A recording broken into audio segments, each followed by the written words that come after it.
Hello everyone, আমি আয়শা। আমার নতুন একটা ভিডিওতে আপনাদের সবাইকে এত এত ভালোবাসা ও শুভেচ্ছা। আজ রবিবার, দিনটা বেশ ভালোই আছে, বেশ ফুরফুরে, আর ওয়েদারটাও অনেক বেশি সুন্দর। কাল বিকাল থেকে ওয়েদারটা অনেক বেশি সুন্দর ছিল। তো বিকালে যখন হাঁটাহাঁটি করছিলাম, একটু মন বলছিল যে একটু যদি পিঠাই খাওয়া যায় তাহলে মনে হয় বেশ ভালোই লাগবে। তো যেই ভাবা সেই কাজ, ছাদের উপরে চলে আসলাম, গাছ থেকে উঠিয়ে নিলাম ঝাল, আর ভাবলাম আজকে চাল ভাজা করে সেটাকে সুন্দর মতো মাখিয়ে খাওয়া যাক। ছোটবেলায় বিকাল বেলাতে অথবা সন্ধ্যার নাস্তাতে মা এই খাবারটা দিত, এটা অনেক বেশি মজা করে খেতাম। তবে এখন মায়ের হাতে তো পাবো না, নিজে তো বানিয়ে খেতে পারি। এজন্য চলে আসলাম একবারে মাটির চুলাতে। মাটির চুলাতে চাল ভেজে সেটাকে পেঁয়াজ চাল মরিচ দিয়ে মাখিয়ে খেতে ভীষণই মজা।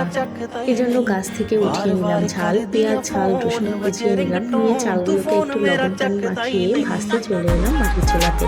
এখন কড়াইতে বসিয়ে দিয়েছি চালগুলো, দিয়ে সুন্দর মতো ভেজে নিচ্ছিলাম, অনবরত নাড়তেছিলাম, কারণ মাকে দেখতাম এভাবে অনবরত নাড়তে। ভাজতে আমি বেড়েছি চাল, তবে মায়ের মতো অতটা সুন্দর হয়নি, চালগুলো তেমন একটা ফোটেনি। তবে যা হয়েছিল বেশ ভালোই হয়েছিল। আমার যেমন আমার মায়ের হাতে রান্না ভীষণ ভালো লাগে, তেমন আমার মেজবা আমার হাতে রান্না ভীষণ পছন্দ করে। মেজবা এটা খেয়ে তো ভীষণই পছন্দ করেছে। আপনারা চাইলেও কিন্তু সন্ধ্যার নাস্তায় অথবা বিকালে অথবা যখন আমরা মায়েরা বা বোনেরা এক জায়গায় বসে গল্প করি, আড্ডায় কিন্তু এগুলো ভীষণই জমে যায়।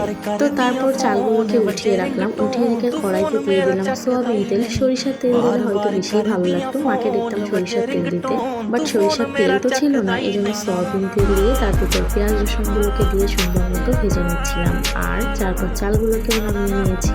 আর এই যে দেখুন বিকালের ওয়েদার কত সুন্দর, মানে ছাদের উপরে ফিরফির করে বাতাস হয়, অনেক বেশি ভালো লাগে থাকতে। আমার তো ভীষণ ভালো লাগে, কার কেমন লাগে জানি না। আর এই যে এত গরমের ভেতরে ছাদের পর যখন বাতাস ছাড়ে, মনে হয় গাছ থেকে একটা লেবুগুলো শরবত বানিয়ে খেয়ে নিই, বাট লেবুগুলো এখনো পক্ত হয়নি, এজন্য খাওয়ার উপযোগীও হয়নি।